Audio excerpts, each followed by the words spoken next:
Welcome to the Nerd Party.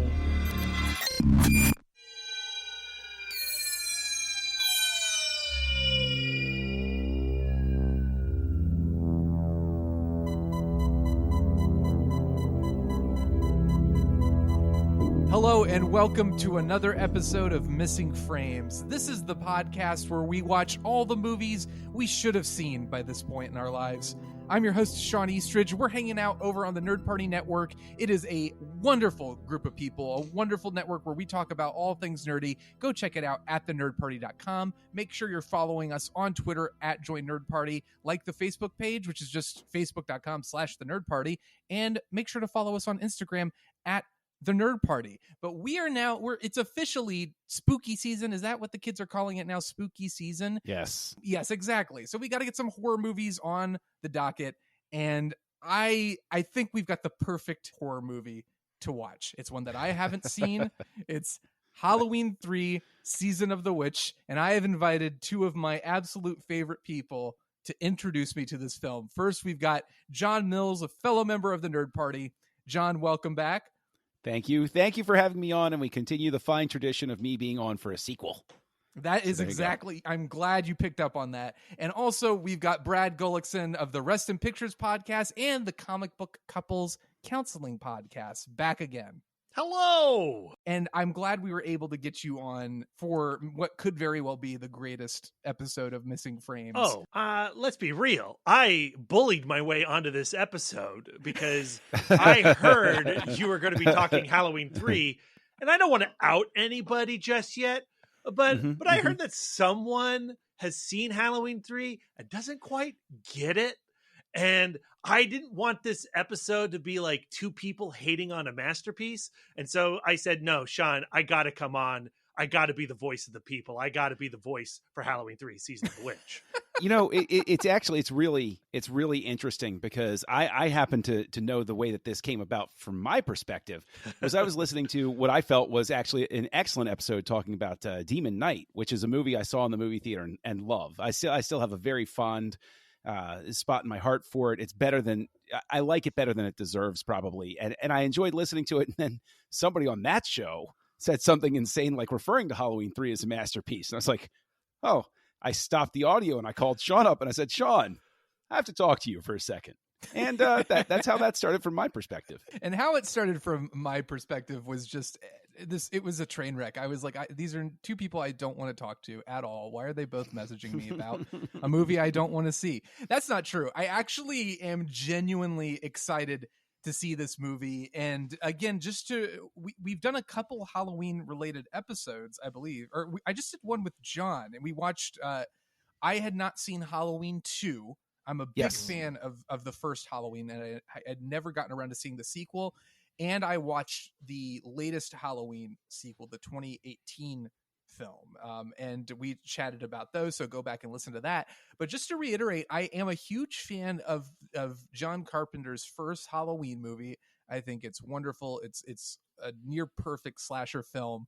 Wasn't as big of a fan of Halloween 2. It felt like it just kind of was like the weaker version of Halloween. And then I know, John, you and Brad as well liked the 2018 kind of requel a little bit more than I did. I wasn't a huge fan of that either. And part of the thing is, I think you got almost everything you needed to say about Michael Myers out in the first one, and there wasn't much left for me to appreciate or to latch on to after that. So for me, there's almost a weird appeal to watching Halloween 3, which is a film that has been much maligned by fans of the franchise. This is very much the black sheep of the Halloween franchise. I know it barely has anything to do with the others. If anything, it was a specific creative attempt on the part of the creative team to try something completely different and veer the Halloween franchise off in another direction, partially because I think they were feeling a lot of the complaints I had about Halloween 2, which is, I don't know if we can get much more mileage out of this Michael Myers character. Oh, how wrong they were. But I know there are things, I've seen bits and pieces of Halloween 3, and I know it's a controversial entry in this franchise, but there's something about it from what I've heard, and especially nowadays, because now we have apologetics for literally everything. There are people popping out of the woodwork and saying stuff like, oh, Halloween 3 is actually a misunderstood masterpiece. Brad. But I want to kick things off first and foremost with John. We'll start with you as kind of the biggest Halloween fan I know. When did you see Halloween 3 and how devastated were you? On television as a kid. Which is how I encountered the first two as well, which is why actually what's really, really interesting, and I've covered this before, but like my first exposure to the very first Halloween was the infamous TV version. And so when I finally saw like the real version on VHS later, I was like, where are the missing scenes? What's going on here? And so that was always really interesting. But Halloween 3, I happened to, was on television. And of course I saw, Halloween 3. I was like, oh my gosh, of course I want to watch Halloween 3. Now I'm going to say right here, as a kid, I rolled with it. And I actually had very fond, nostalgic memories of the movie, thinking, you know what? Yeah, it doesn't fit. I wish it had been Michael Myers. But hey, that ending and that, all of that stuff was really interesting. And I loved, the masks and all of that. And who doesn't love the iconic commercial, which is one of the greatest fake commercials ever created. And then I went back and I revisited it when I was, a bit older. And I said to myself, boy, I really wish I'd left that to my television memories. and that's my story with Halloween 3. And Brad, I want to hear your story. We've already established that you are that apologetic. You're the person going to bat for this movie. I think you've gone so far as to call it your favorite Halloween sequel. Clarify these comments for me. I mean, there's a few things. You've said so many things that I take issue with since this episode has started. It's hard to figure out where I'm going to start. That's normal, though. Yeah. I always expect that you will take issue with things I have to say. But one, I don't consider myself an apologetic. I consider myself a celebrator. Yeah, a celebrator of Halloween 3.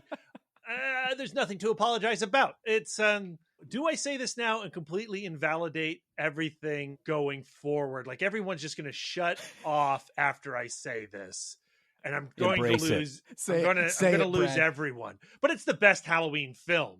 Okay, oh now, my God. now, and by best I mean favorite. Let's be real. Like art's subjective and all that. There's no such thing as a best. So I'm going to go with a favorite. It's my favorite Halloween movie. Now, when I grew up with these films, I knew well before I ever saw Halloween 3 that Halloween 3 did not have Michael Myers. For the longest time, because of that reason, I skipped Halloween 3. I never watched it as a kid. I never watched it when I was in high school. I watched Halloween's 1, 2, then 4, and blah, blah, blah, blah, blah, blah. So many Halloweens. So many bad Halloweens. Some really good Very Halloweens. true. Some really good Halloweens, but so many bad Halloweens. I did not see Halloween 3, Season of the Witch, until college. And by that point, I had already become a maniac for Tom Atkins, the star of this movie, thanks to films like Night of the Creeps and The Fog and stuff like that. And I fell in love with Halloween 3 as a cheesy, silly, goofy, weird as hell movie that has nothing to do with Michael Myers. If you're in a Michael Myers frame of mind, this is offensive, and I apologize, but it's not. It shouldn't be called Halloween 3. It should just be called Season of the Witch. And then they should have sued Nicolas Cage when he stole that title for his Medieval Times movie with Ron Perlman, which is actually also pretty good. Yeah, well, you know what? To be fair, Donovan should have sued them for having something called "Season of the Witch" and not using his classic hippie song. Yeah, so everybody's suing everybody. But okay, yes. Just to speak to what you're saying though, Brad, like I can respect it if you're coming from the angle of this is a kitschy midnight movie. You know, we all went out and we watched it. We had a good laugh, and then we went out and we got drunk afterwards, sort of thing. But like, I can't. I look forward to subjecting myself to this movie once again, because the last time I watched it, of all things, I was on a plane trip And a friend of mine gave me access to their digital copy so I could watch it on my iPad. And I said, yeah, you know what? I broke out how the flight was. I was like, yeah. Up to that point, I'd had the initial reaction as a kid. Then I revisited it and said, this isn't very good. And I said, you know what? Let me give it another shot. And here I am on the plane and I'm watching it on this trip. And I just remember sitting there staring at it and saying, oh, come on. And just getting, it has nothing to do with it being not a Michael Myers movie at that point. Now, again, I'm very curious to go back and revisit it because anybody that knows me knows that I despise flying. It immediately puts me in a bad mood. So it's entirely possible that I was addled by, pressure variances and being a mile in the air and stuff like that. But I really don't think so. This is also one of, 3 or 4 movies that this director has done, Tommy Lee Wallace. Oh, yeah. I know you guys know, and I am talking to the right people here, but my understanding is that the producers wanted to veer away from Michael Myers centric. Was John Carpenter consulted? Was he on board with this franchise? Mm-hmm. Okay, he was. Yep. I am amazed by that. Well, here's the thing. Halloween 2 is an atrocity, right? Like, you come off of the first Halloween and it's very much a wannabe movie, and they should let's make this clear. That's another thing that's going to make people turn you off. They're going to somehow find a way to circumvent technology, mute you specifically, and only listen to me and John. But they're about to mute me too, because I know the general opinion is that Halloween 2 is the only good Halloween sequel, quote unquote. Yeah, that's ridiculous. I agree. I did not like Halloween 2. Like, Halloween 2 compared to Halloween 4 and 5 is good. Okay. Oh, everything compared to Halloween 5 is good. Good Lord. Yeah. But the Halloween 2, I freely admit its shortcomings. It is a victim of imitation. There are like 3 different cuts out there, and your reaction to it can vary greatly by which cut that you see. And because I remember on the behind the scenes stuff, they even asked the director, well, how do you feel about a director's cut versus a producer's cut? And he actually had an incredibly philosophical response where he said, it's my job as a director just to deliver whatever cut I can. And, it's not really totally just my movie. And I was like, oh, that's a way to take it, buddy. But like Halloween 2, I think, has the reputation that it does because that last act is really good. A great ending can completely make up for the foibles of, if you have an hour and a half movie, a great last 15 minutes, especially in a horror movie, can make up for a whole lot of shortcomings. Yeah. And what happens at the end of Halloween 2 again? Let's spoil it for everybody. Well, that's where, Michael is, chasing. He finally Laurie and the Shape engage. And then she's in the parking lot, and then he comes across, they have him, he goes through the plate glass of the door, and they shoot him, and then he cuts the cop's throat, and they wind up in the operating room. Okay. And at the end of it all, after actually some really beautifully staged stuff, like Michael gets shot in the eyes, and he has these bloody tears coming down his face. Oh, that's right. And it all culminates with Loomis flipping his lighter open near the oxygen tank that's spewing oxygen in, and he says, "Goodbye, Michael," and he clicks the lighter, and the operating room explodes, and you see Michael walk out on fire, and then he falls down and burns to nothing. Everything wraps up. Cue Mr. Sandman, and so that's the end of 2. Yeah, and again, the consensus is that Halloween 2 lives up to the first one, but I'm siding with Brad on this because I watched it and was very much like, I didn't need this at all. Yeah, and they should have gone right into the anthology series then. Like, if Halloween 1 was the Michael Myers movie and then Halloween 2 was Season of the Witch or something else, I think Halloween could have been a fun anthology series a la what Tales from the Crypt was trying to do with Demon Knight and Bordello of Blood. But because they go Michael Myers, then Silver Shamrock, what's all this stuff then? It's very confusing, and I'm sure agitating towards the fan base that had developed after the first 2 movies, which are straight up slasher flicks. Well, and the thing is, I agree with you actually in principle here, because of the fact that Carpenter didn't even really want to do 2. He couldn't figure out a hook for 2. And that's where the whole sister thing came from. I think the story goes that he was up late one night after drinking several 6-packs and he had writer's block. And then he said, they're brother and sister. And that's how that came into being, supposedly. And that's why when they went back and they could film in those extra scenes for the television airing, why they were able to flesh things out back through the first one to make it seem like it was all planned from the beginning. And it winds up confusing everybody's memory of it, because a whole ton of people are like me, where they encountered it on television at first. And it's like, well, of course, yeah, they dropped hints that it was his sister. But if you look at the original, no, they did not have that in mind at all.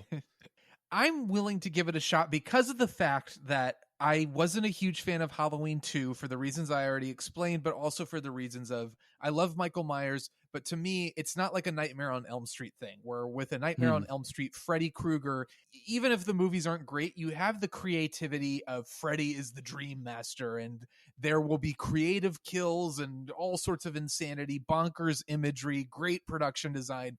And the problem with Michael Myers for me is that once you show him killing people, and to me, there are a few things that's chilling, as when he stabs the guy against the cabinet and just kind of like cocks his head and sort of admires his handiwork. That to me is the epitome of like, okay, that is the best of what Michael Myers has to offer as far as killing goes. So why I haven't felt the need to watch more of the films in this franchise is because of the fact that I'm like, well, he stabs people and he chases people, and I get it, but there's not a whole lot of variety to it, which kind of makes me susceptible to being more accepting of a movie like Season of the Witch, which I also think, because it's been planted in my head that it's so typically the standard of that film is it's so bad and it's so terrible and it's an insult to Halloween. I'm almost like I feel like I'm in a position, I have an advantage because of the fact that I've been hearing such negative things about it, that I can only imagine my reaction at the very least will be like, oh, that wasn't that bad. But I think with the advantage of foresight and the unique fact that I have not really been super into this franchise, I think makes me much more open to the prospect of a film like Season of the Witch. I do think you're in a good position. Like, there is definitely a sort of like preparation to it. Like, if you know what to expect going in, of course your reaction is going to be molded by that. And I will just be very, very interested, because I do think that a lot of forgiveness again goes toward horror movies that have strong endings. And as much as I do not love Halloween 3, I think it has one of the most iconic and terrific endings of any horror film that I've ever seen. Yeah, I mean, it's a great ending. To me, Halloween 3 is nothing more than a B movie, Shawn, and you got to come at it with that sort of attitude. But it's not all about laughing at the movie. Certainly there's things in it that are questionable. Tom Atkins' relationship with the female partner in this, age-wise, is weird. Their sexual tension is awkward and inappropriate and strange. But there's also a lot in this film that I think is genuinely interesting or straight up gorgeous. I think the cinematography is stunning. It's shot by Dean Cundey, who the same year shot Carpenter's The Thing. He would go on to shoot Jurassic Park. This guy is a major visual talent. And there are lots of shots in Halloween 3, Season of the Witch, that are frameable. And I think that's an interesting place to come from on it. I also like the score of this movie. It is very much an 80s score. It takes the iconic theme of the original Halloween and grinds it through a synthesizer, and I appreciate that as well. I'm also gonna guess that there's a Michael Myers reference. Maybe a kid wears a mask or something. Let me take this moment now, since I'm kind of guessing what this movie's about. I'm gonna try to guess what the plot of the film is. And good. I don't know if there's a lot to guess. Like, I feel like whatever I come up with is not going to be as insane and ridiculous as the film, but I know Shamrock, I think, is the television station that there's this whole undercurrent of like, there's television and it's brainwashing our kids, and there's some sort of sinister plot to like on Halloween to get these kids to put on their masks. I remember seeing that and watch the TV show at a certain hour. I also again, when I haven't seen the film, I try not to look too much into it, but I did see on Wikipedia the first sentence already has my interest peaked, which is Season of the Witch is a 1982 American science fiction horror film. And I'm like, science fiction? What the hell is going on?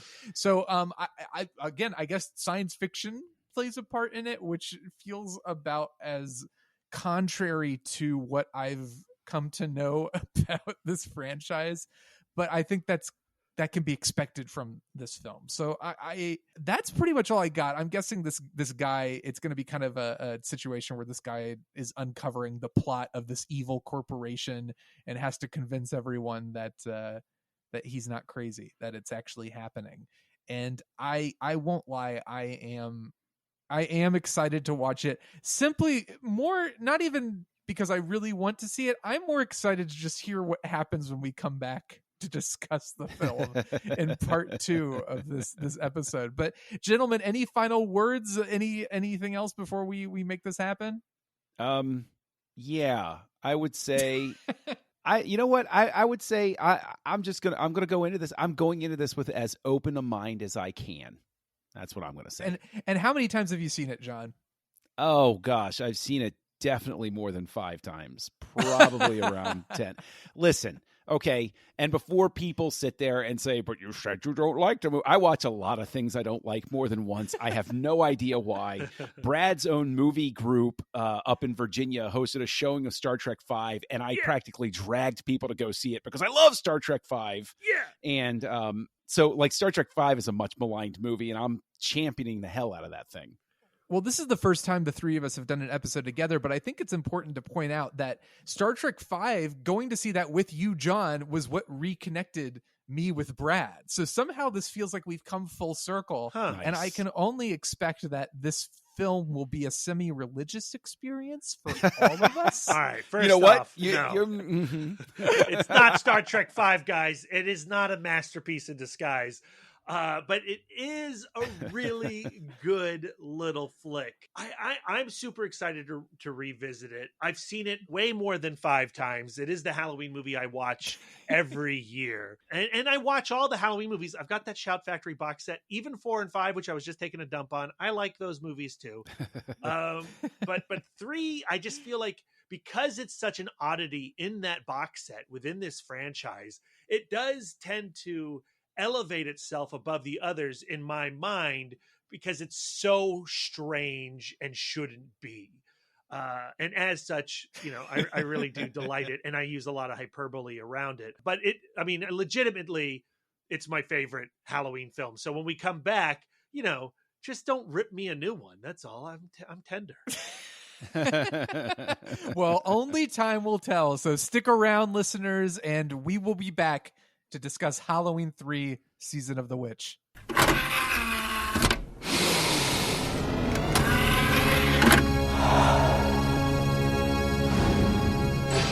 Now available to own on video cassette.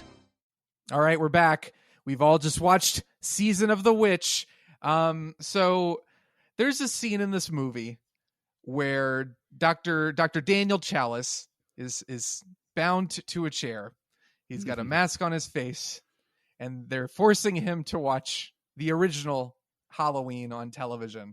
And all I could think was like, wow, that is the perfect torture, because in that position, all he's probably thinking is, God, I wish I'd been watching that movie. John, you know how much I love to disagree with you, to find a reason for us to hate each other, but yes, I'm going to have to side with John. I did not like this movie. And Brad, I am so sorry. You need to be the full-on supporter of this film for this portion of the episode. Sad for me. You're going to have to step it up a little bit, which I know you're ready for, but I was expecting it. Yeah, so it's just the fact that it wasn't, it was stupid. Let's be clear. This is a very stupid movie, but it was the fact that on every level, because I tried to watch it, okay, it's not really a Halloween movie, but then I just couldn't get over the fact that It's like, yeah, but it has Halloween in the title. Would this movie have even been made if it wasn't Halloween and John Carpenter wasn't involved? Probably not. And then I just tried to watch it as a standalone movie, and I was like, well, this is just kind of boring. It's not particularly scary, and it's not goofy enough to keep my attention. So it just on every level, I couldn't get into it. There are things I liked about it, but on the whole, I did not like it. Now, see, I'm going to provide a little bit of support to Brad here, where watching it through this time, the first, I guess 2/3 of it, I'm like, okay, this isn't good, but it's not offensively bad. It's, I'm going along with it. Okay, let's have fun, all of that sort of thing. And I'm like, it's obviously a product of its time. It's somebody sitting down and saying, computers, they do things with computers. We can do things with computers. And there was a whole rash of those movies throughout the 1980s where people who didn't understand technology suddenly wrote stuff about technology, right? Let's take a moment to acknowledge the greatest computers exist movie, Superman 3. Yes, that's an excellent point. Another great third movie in a franchise. Yeah. But then it hits this third act where there could be this tremendous payoff, and it's set up, and you're like, okay, show it to me. I know you got it in you. The mask, the kid melts. All right, we're getting into the thick of it. And then it's just almost like the ending of the movie is an afterthought. And it's so disappointing because throughout this entire experience, there are things you could hold on to. But at the end of it, from my perspective, it's all looking at it and saying, man, if somebody else had just taken a pass at this script, maybe they could have done something to breathe some more life into it. Well, I really feel I agree with you, John. I think there's so many things working against it. Again, like I said, having it attached to the Halloween brand only hurts it, as we've discussed in part 1. But I couldn't enjoy it separated from that either. Like, even as a standalone, weird, wonky kind of thing, I just couldn't get into it. And part of it was just the overall threat felt so pedestrian. Like, it felt like, okay, it's an evil it's the end of the world, Sean. It's the end of the world. This is an apocalyptic movie. All the children are dying. I mean, that all sounds great on paper, but in the movie, it's this guy. It's basically, okay, this guy is like this business mogul. He's a millionaire who's gotten rich because he's the most popular mask maker, Halloween mask maker in America. And you're trying to figure out, okay, he created the soft chainsaw, Sean. The soft chainsaw. Well, let's also keep in mind he created sticky toilet paper too. I mean, that's sticky a legend. Toilet paper. That's right. The dwarf gag. Okay, all right. Well, okay, let's be real. He has made some accomplishments. Power. This movie, A+. So, but really, the whole thing, I was trying to understand. Okay, so he has set things up. They've stolen a portion of Stonehenge. I'm going to try to just understand the evil plot. They've stolen a portion of Stonehenge, and the plan is they're going to take little grams of Stonehenge, put them in these silver shamrock badges, insert them into masks so that they can sell them to all the children all over the world, or not over the world, all over the world, I guess all over the country. We don't get a sense of worldwide scale, but all these kids in America will tune into this television program at a particular time where they will send out a signal that will zap and murder all the children, make them spew snakes and insects, and create, open the door to the apocalypse, as you're saying, Brad. Which, again, if somebody had told me that was the evil plot of this film, I would have been like, I am 100% on board. But it unfolds in this, it's not creepy. The guy now, the actor who plays what is his name? Dan O'Hurley? Dan O'Hurley. Yes. From RoboCop. He's great. That's right. And The Last Starfighter. But he's great, and he's also just he's a Bond villain basically, and just walking. Yeah, you know what's great, Sean? Around. James Bond movies. Now you're taking a dump on James Bond movies. How dare you? That is repulsive. You can't call yourself a movie fan and take dumps on James Bond movies. Well, some of them you can. Yes, yeah, sure. I don't want a large scale a large scale like villain lair with a villain who waxes poetic about his evil plan in a horror movie unless it's done super tongue in cheek. And this movie is completely straight faced. So I was just like, I wanted to laugh. I chuckled. I had a couple good laughs. I mean, it was pretty great when they demonstrate the power of the Stonehenge and the Silver Shamrock badge when the kid just falls apart and his parents start screaming. That was pretty funny. But I couldn't get into it mainly because the horror elements that are necessary for a film like this called Season of the Witch, that's about, again, unleashing the apocalypse, human sacrifice. This movie just felt very very bland semi-Invasion of the Body Snatchers ripoff, but not even with the creepy undertones of Invasion of the Body Snatchers. So I was just trying to find something to latch onto, and I couldn't. Brad, just give this movie, I need a solid defense of this movie. I mean, for me, like, I hear what you're saying, and watching it last night, I'm watching it with the glasses of a hater because I knew what I was getting myself into. And I was like, okay, I can see the things that a hater would latch onto.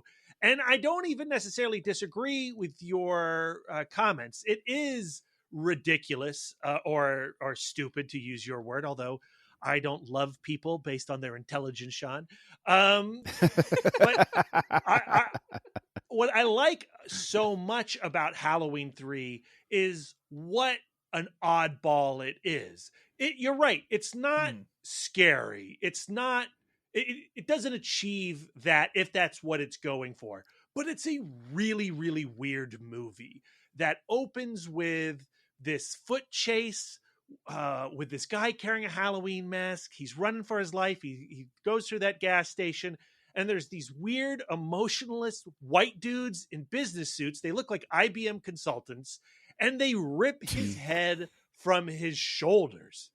And it's got the best pop squirt sound effect. It's like your fist coming out of a mayo jar. It is so good, that sound design. And you're like, okay. The other Halloweens had Michael Myers, and now we're watching weird business dudes kill people. Okay, and they got Halloween masks, and there's this commercial going on, really terrible. Like, it's awful. It would never get on air, but it's like the idea of what a terrible commercial might sound like for a mask company. And you have this hero in Tom Atkins, who's this philandering doctor who loves to operate while drunk. He's a terrible shit to his wife, played by Nancy Keys, who plays Nancy Loomis. Which, by the way, I forgot by the end of the movie, I forgot he was married and had kids, because that never. I correct me if I'm wrong, but I don't think that ever comes back again. Oh no, it does. He calls his wife. Yes, right. But that's it. And there's nothing at the end to suggest that he cares at all. She's like, I'm not listening to you because you're a terrible husband. I don't care what you're saying about my children being turned into bug people. Right. And at the very least, it underlines the importance of being a good father if you're going to be a father, right? Because if you're a terrible father, you will not be able to prevent your kids from being turned into bugs. Yeah. So that's one good thing this movie does. And the movie thinks he's this huge sex maniac because he's hitting on his nurses. He's hitting on the lady performing the autopsies. He bags this girl who is I checked 24 years younger than him, and oh my god, he is so not sexy. Like, I love Tom Atkins, but he's super not sexy. But the movie still gives him a butt shot, and I respect that. Thank you for the butt shot, Halloween 3. And so, like, it's a very strange character to follow. Very strange character. Yes, but I find him appealing. One of the more uncomfortable moments in the movie is when they're in bed together and he crawls on top of her. And I just had a moment where I was just like, I no longer know what I'm watching. I will top that. I will top that, because I will say that even more uncomfortable is when they're in bed together and he stops her and he says, "How old are you?" And at that point, I'm thinking to myself, if you have to ask, that's a problem. That is also, an issue. If you waited to ask, right after, bad dude. He's a bad dude. But he's kind of. You know what's funny though? What is the actor's name? It's Tom Tom Atkins. Atkins. Yeah. Tom Atkins. So what's funny about it is Tom Atkins, I was watching some of the behind the scenes stuff, and he comes across as a lovely human being. And that's reflected in the way the other actors talk about him. That's reflected in the way the filmmakers talk about him. And somehow he is able to take this, like you said, he's a womanizer. He's pretty despicable. He abandons his family. Somehow, I didn't really love the characters. I didn't care about anybody. I didn't really care what happened to them. And I was just baffled by, like, why is this doctor and this dead man's daughter, suddenly they're in bed together, and now they're going off on an adventure to do some detective work. I was just so baffled by just how we got from point A to point Z. But at the same time, but it's in that bafflement, Sean, where the enjoyment happens. You got Brad, let me compliment the movie. I'm trying. Give me a second to compliment it. I'm defensive. All I want to say is that even though I didn't like the characters, Tom Atkins is so inherently likable and has such a likable screen presence that you don't hate Dr. Chalice, which is stunning to me considering everything he does in this film. Thank you, Sean, for acknowledging the brilliance of Tom Atkins. I really appreciate that. And as the movie progresses and you start to go, hold up, this is a Halloween film about an Irish toy maker who steals Stonehenge to take down the Americans during this holiday season. All right, that makes zero sense. But I appreciate that somebody thought it did. And that's the kind of appeal with these kinds of movies. They are quizzical, and the enjoyment comes in that quizzicality. That's a word, right? Quizzicality. I completely respect that. And I love, Brad, I love that you love these movies. Let me make that clear, because first of all, somebody has to love these movies, but I also love that part of the reason you just embrace films like this is because of that. Like, I do admire that. And for me personally, what I need when it comes to a film like this is the schlockiness isn't enough for me, and the absurdity isn't enough. It almost has to be something like what's that movie called? Troll 2, where there's legit laugh out loud, it's so bad it's good type deal. So when I watch a movie like Halloween 3 and I'm just kind of like, well, nothing is quite, it almost gets there. There are a couple moments where it's like the moment where at the end it turns out that what's her name, Ellie, is a robot, which I don't think she was a robot. It's not entirely clear, but I don't think she was a robot the entire time. No, she wasn't. She was that's the whole thing, is like he sees her, there she is laying in the room. They're obviously laying the robot out there as, bait for him to take her. That's what I figured. But at the end when he chops off her head, and that whole exchange is very, very ridiculous. But I need, if a bad movie makes me laugh out loud consistently, then I will forgive a lot. And unfortunately, Halloween 3 never, its bad moments don't excel beyond, like I said, the plot on paper sounds absurd. And in theory, I would be 100% head over heels, like, yes, this is ridiculous. If only it just felt more ridiculous. And you know what? One of the things I realized was, Brad, when we were talking about Demon Knight, I think you mentioned to me, you said originally the demons were going to be businessmen.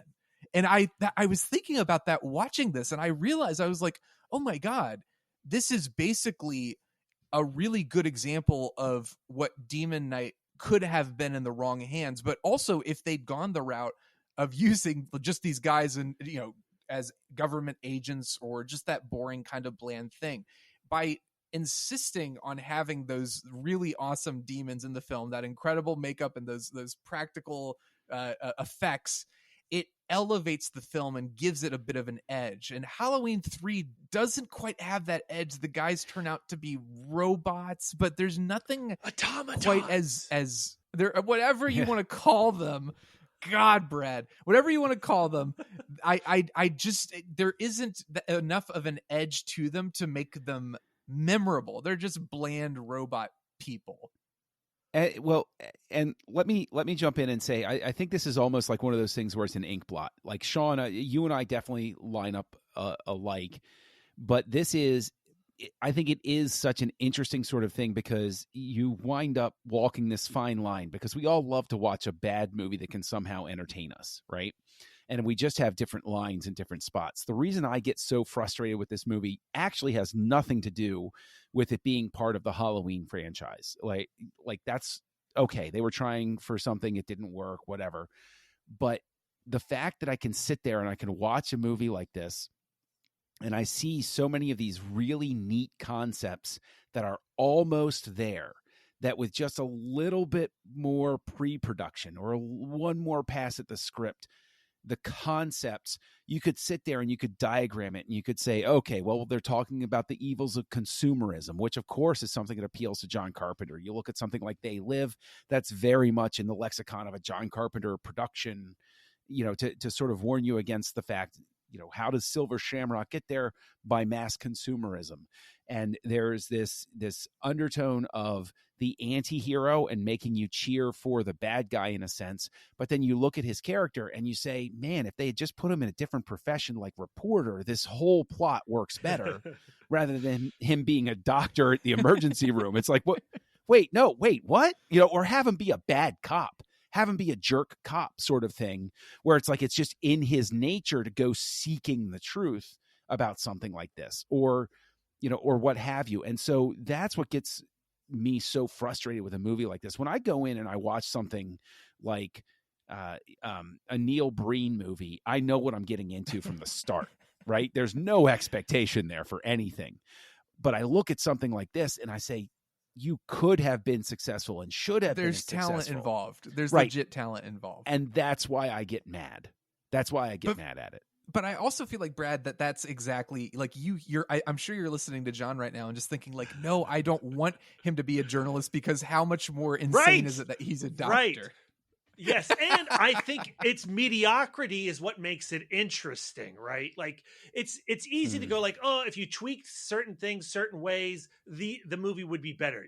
Like you could say that about everything. Like 90% of art is crap. And if you're only looking for the Citizen Kanes of this world, you're just going to be mad over and over and over again. You got to look at the movie that you're presented with. And it's those weird choices of like, yeah, why isn't he a cop? Why is he a doctor? And why is this doctor going down this rabbit hole of investigation? And it's that slightly off nature to Halloween 3, which I find appealing. It's why I love Roger Corman movies, because there's leaps in logic and leaps in character that don't quite line up, but sets it apart from the obvious. I want to present a theory here that I actually think is true. And I think, again, we kind of touched on it a little bit. And I think a lot of people have said, if this wasn't a Halloween movie, I think it would have been more successful. I don't agree with that. I think its success, whatever success you can attach to it, is because it's in this franchise. The reason it's memorable and the reason it truly stands out is because of its place in this franchise, and everything about it that's fascinating, everything about it that gives it the appeal it has is because of the fact that it doesn't belong here. And yet here it is, Halloween 3, Season of the Witch. It will forever be in every Blu-ray set that you buy for this movie franchise. People discovering the series for the first time will watch it, will feel that utter bafflement at what's happening and where is Michael? So I would argue that this has to be a Halloween movie. It has to be a part of this franchise in order to achieve the full effect I think that it has. Well, it certainly adds a layer of mystique and puzzlement to it, and I think it probably extends its conversation in the mainstream horror world. I do think if it was completely separate from the Michael Myers franchise, it would still have fans. It would be a movie like The Entity, or I don't know, like Basket Case, or what other horror films came out in the early 80s, because I think it is a very strange film. And when you watch this movie with a crowd that has put their money down to watch it, like when you go and watch it on a big screen, I've now seen it at the Alamo, I've seen it at the AFI Silver, and those crowds do eat it up, because believe it. put yourself into the vibe of the movie. It's not a film that is going to win people over if you haven't kind of maybe given yourself over to its weirdness or mediocrity or absurdity or whatever. But I'm saying, like, I'm totally willing to give over to its weirdness and its questionable choices until it tries to wrap itself up, and it suddenly seems to hit this gas pedal for no reason to speed things up.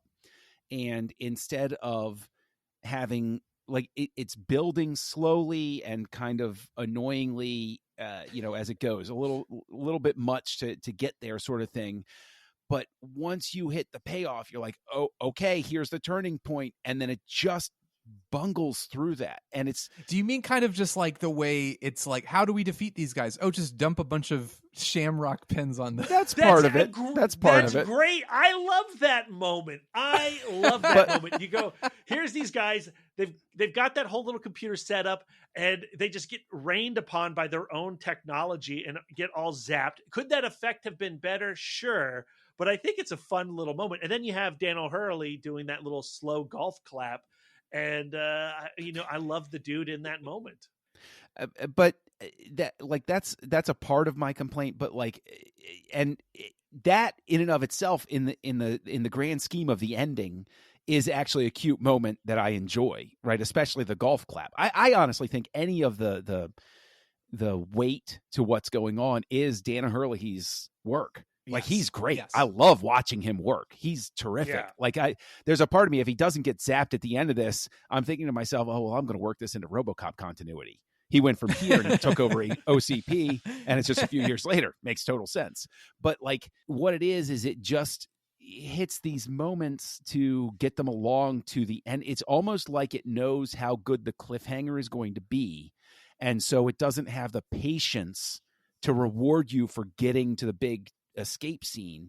It just wants to get there as quickly as possible. And as a result, there are these steps that are just skipped along the way.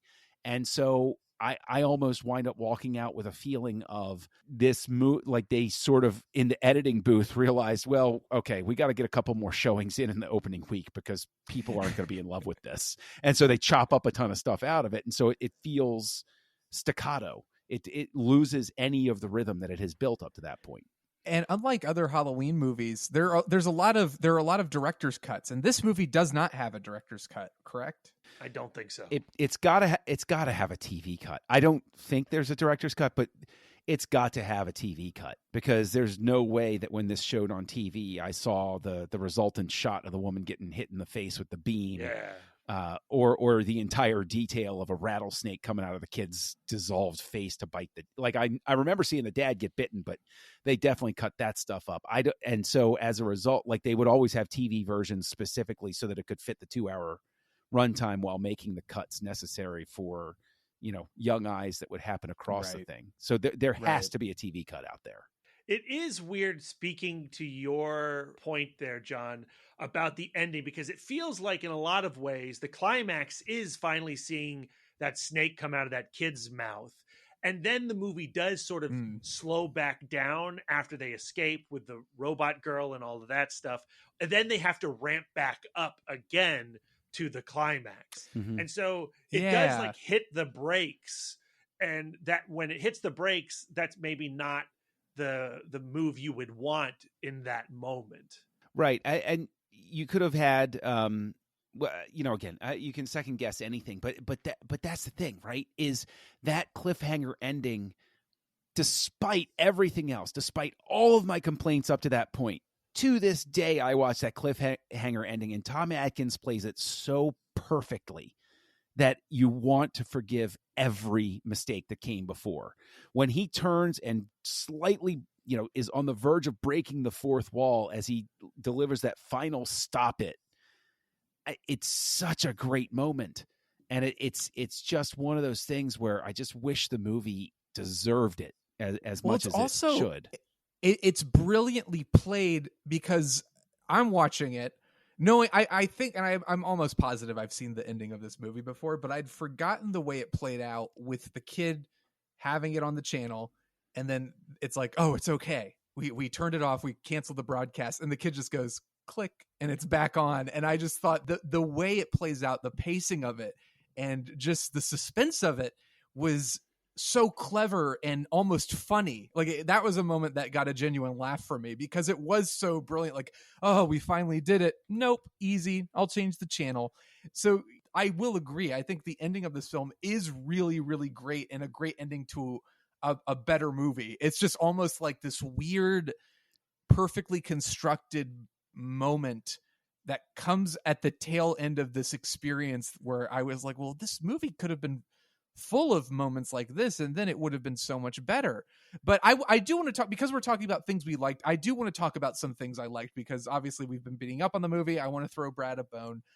Some of the things I liked. First of all, the soundtrack is amazing. I wish it was available somewhere on vinyl, on streaming services. I loved the soundtrack so much, and I feel like I hear the influence of this film soundtrack in things like Stranger Things. It definitely feels like, even though the movie has this reputation of people not liking it, somehow that score is so good that it has kind of crept its way into the lexicon of this kind of cinema, the 80s horror cinema.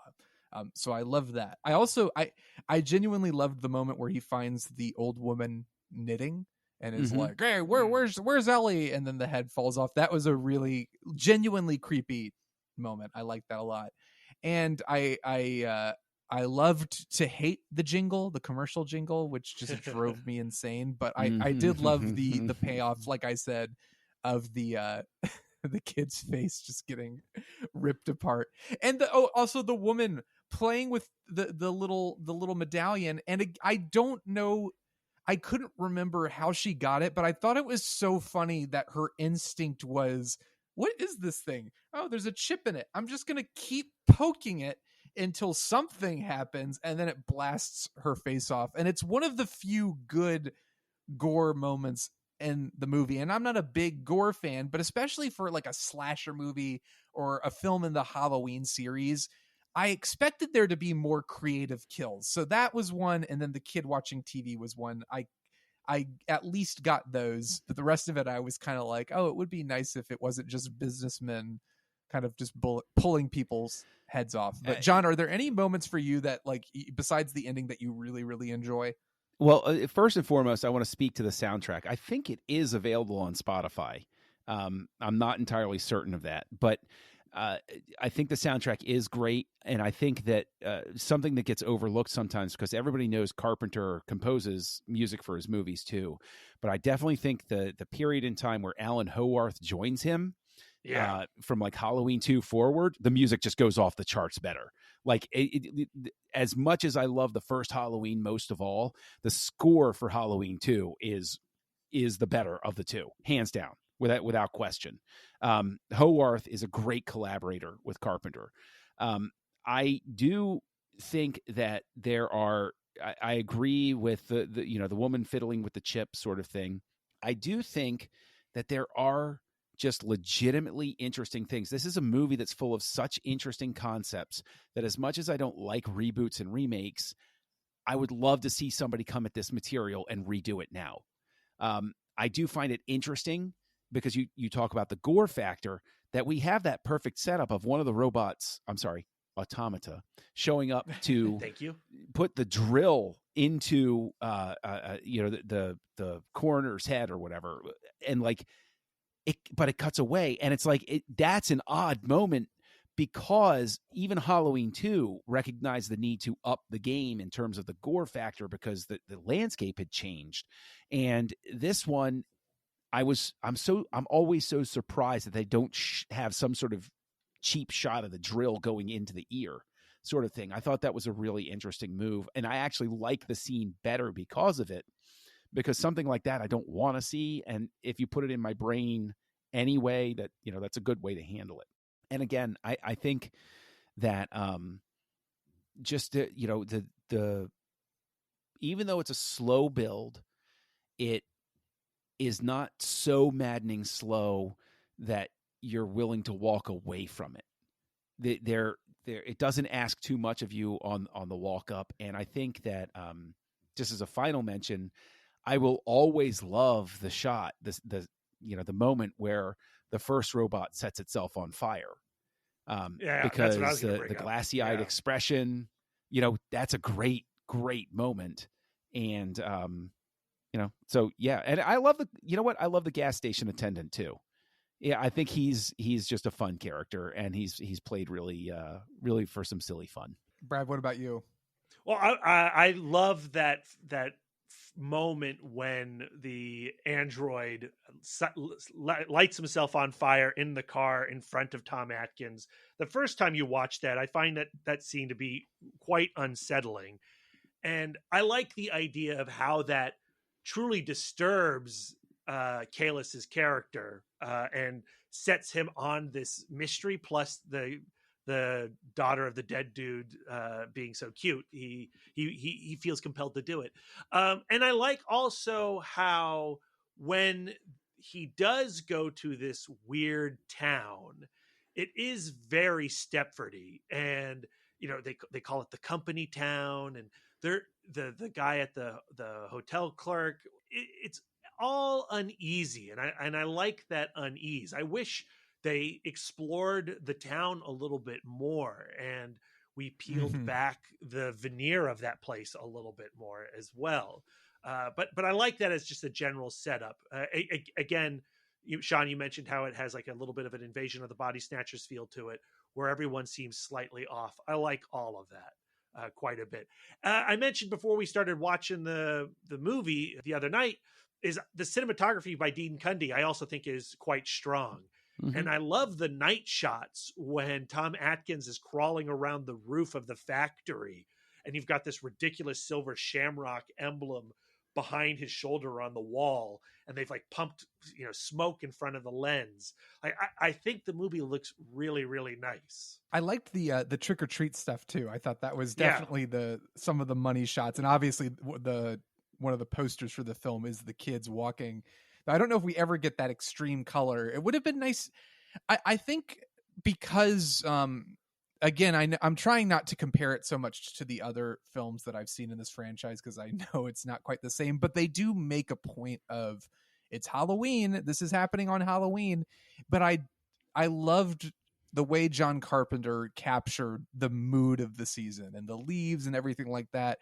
And just the fact that we're so in this kind of sterile world and the small town vibe, like you said, Brad, I think that's a great idea. I would have loved to see a little bit more of these people kind of brainwashed, and maybe even kind of a Wicker Man thing where at the end it turns out the whole town was in on it, and now they're gonna like sacrifice the doctor. He's gonna be the one to be the ultimate sacrifice that will open the doors. Oh, a healer of life. You saved so many lives, and by taking yours, it'll be the ultimate sacrifice. There's just some fun angles to play there that I think they could have taken advantage of. And something else too, I thought the whole TV element, kind of like what John was saying, was going to play a bigger role. I thought they kind of hint at it in consumerism and how television is brainwashing kids, but they don't go full on into it. I almost wish they'd done that. Again, just a little bit of polish would have helped make that. I also think like their budget's so low, right? Like they still have a slasher movies budget. So it would be awesome to really explore the television side, to meet some, characters within the studios or what have you, and explore the technology. But they really, all they can afford is IBM consultants on the loose. Yeah. Well, but that's the thing that, to speak to the television thing again, gets the idea of how ripe this is for a more modern take, for somebody to take this and remake it, call it whatever you want to, pay Carpenter a truckload of money or whatever. But it almost seems, and this is where I'll say something really nice about it. It seems that the biggest problem for it is it's so far ahead of its time, in a sense, accidentally, because you could see this movie being done where what the kids have to watch is like an app on their phone or something like that. And that makes it even more diabolical because there's no way to stop it. How are you going to stop it, sort of thing? And it changes the landscape and everything like that. But it's almost as if modern society is even more set up for the kind of commentary that maybe this movie was trying to make. It just was, almost like a prophet who can see 10 years down the line and you're only thinking 2 years down the line. And then when it comes to pass, you go, oh, wow, that guy knew what he was talking about. That sort of thing. At the end, when he's going to say, stop it, he's only saying stop it to 3 channels, right? Like all they had to do was shut off 3 channels. Whereas like today, it would be like 900 channels, an infinite amount of channels. And also because you're broadcasting from like a satellite or whatever, there's no end to, are people streaming it? Are people watching it via another means? But I wonder, it won't happen, but I'm just saying this because I wonder if this would be a fun topic of conversation. Do you think this is something that would ever be revisited in one of these Halloween requels? We're getting a couple of them. Do you think there's any aspect of Season of the Witch that maybe even as like an inside joke they might address in these sequels? Or do you think they just look at this as like, nope, we learned our lesson, never again? No, they already had their in joke in the Halloween that came out in 2018 because there were kids on the street in the 3 silver shamrock masks that walked by camera. That's great. Yeah. I wouldn't have known that, but all right. Well, I feel like I'm getting a lot off my chest. I feel like, John, I hope you feel somewhat validated. And Brad, I hope we didn't break your heart too much, but is there anything else? Is there anything else that you guys want to say about Halloween 3 that we haven't said already that you feel needs to be said? And Brad, we'll start with you. Oh, I mean, I don't know. Like to me, I always have a good time with this movie. It's such a strange film. That's where I end up falling on it. And I don't know. I think it's a good looking movie. I think Tom Atkins is incredibly watchable. I love the gore of this film. And I could have gone. I wish the franchise had been, it followed this concept rather than the Michael Myers concept. That's what I think. John? I too wish it had not followed the Michael Myers concept, because that clearly illustrated what we would call the law of diminishing returns, without doubt. I will say that as much as I might have been beating up on this movie, I can't escape it. And Shawn, you were complaining about the commercial and the music for the commercial. Halloween's never going to be the same for you, buddy. Just welcome to the club. Every Halloween, as soon as somebody says, hey, Halloween's coming, in the back of your brain, you're going to go, dun, dun, dun, dun, dun, dun, dun, dun, dun, dun. 8 more days till Halloween, Halloween, Halloween. You can't get it out of your brain. It's done. Oh, no, you're right. I was even walking around thinking about it, and I was like, well, we're still a couple weeks away. I can't say 14 days till oh no, it works. I can't. Oh yeah. Damn it. I think, as I said, I think this movie needs to be part of this franchise. And in a way, that to me is the most endearing thing about it, because I do want to acknowledge that I'm glad I had the time to watch the documentary. It's a lot of people that like very clearly cared about what they were doing. And I feel bad for Tommy Lee Wallace and the fact that this movie got so much hate. It's not that much of a surprise that it did, but I'm glad that people are kind of finding it and latching onto it in a way they didn't when it was first released. But I think even without Michael Myers, it needs to be a part of this. And I agree. I kind of would have liked to see this series take on an anthology mode of thinking, like that kind of mode of filmmaking and storytelling. But what Season of the Witch is missing is its Michael Myers. There's nothing that's quite as iconic or as threatening or as frightening as Michael, and I think that's its biggest downfall. But overall, I'm not mad. I watched it. At least I'm glad, and I think I appreciate what everyone involved in the project was going for. But I guess our final ratings, We'll do silver shamrock medallions. Brad, on a scale from 1 to 5, with 1 being the lowest and 5 being the highest, how many would you gift Halloween 3 Season of the Witch? I was surprised that when I went on the Letterboxd last night after I watched it, that the last time I saw it, which was at the AFI, I gave it 4. And initially I was like, I was going to give it 3.5, but I'll go with my gut feeling I'll go with my original feeling of 4, which is it the most honest feeling? I don't know, but I'm sticking with 4. All right. And what about you, John? I don't want to be mean to the movie, and I want to recognize that it is still one of the great cliffhangers. So my logical Spock brain says 1.5, but my heart will give it 2. This ain't Attack of the Clones, man. Okay, you don't want to start this conversation. I will give it 2 stars, simply because of the commercial and the ending. So I'll bump it an extra half star because I'm feeling generous today. I think after watching that documentary, I will give it 2 stars as well. Especially, again, just the sheer sincerity with which it was made and the genuine love. I can't help but admire kind of the sheer gall of making it. But that's that. 2 out of 5, 2 silver shamrock medallions. So, gentlemen, I thank you for joining me. I feel like we were able to get a lot out on the table. We were able to vent. We were able to express emotions. We had some laughs. We cried a little. I cut all that out so the audience wouldn't have to experience the awkwardness of it. But John, you as a fellow Nerd Party member, you have at least 1 or 2 podcasts, don't you, that are going on? Why don't you tell the people at home about it? Oh, sure. You can find me here on the network on a regularly occurring show called Aggressive Negotiations, a Star Wars podcast, a Parsec Award-winning show, actually. We have a lot of fun with that one. And you can find me on a couple of archived shows, but you can also find me most recently on House of Fincher, where we looked over all of the directorial efforts of David Fincher in the lead-up for his Netflix movie starring Gary Oldman, Mank. And if you want to find me on social media, look for Kessel Junkie on Twitter and Letterboxd and blah, blah, everywhere else. And over on kesseljunkie.com, where I love to write. And Brad, where can the people find you as well? First off, I really had to go and crap on Attack of the Clones to the guy who has the Aggressive Negotiations podcast. For that, I'm apologizing. It's all good. But I am appearing on the Pod Wars podcast to discuss Anakin and Padme's relationship this weekend.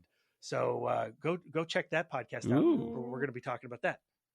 You can find me everywhere else on Twitter, Instagram, @MouthDork. Listen to my wife and I talk about comic books on Comic Book Couples Counseling Podcast. Of course, there's Rest in Pictures, where we celebrate the legends that have left us, me and my buddy Aaron Prescott. So, I'm all over the place. I feel like, personally, I let down all the Halloween 3 fans out there who are like, man, I wish I had been on this podcast to properly defend this movie. No.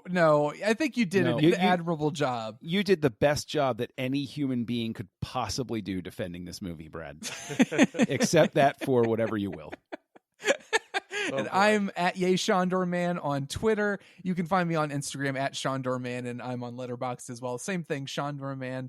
I want to thank my guests again. Gentlemen, always a pleasure speaking with you.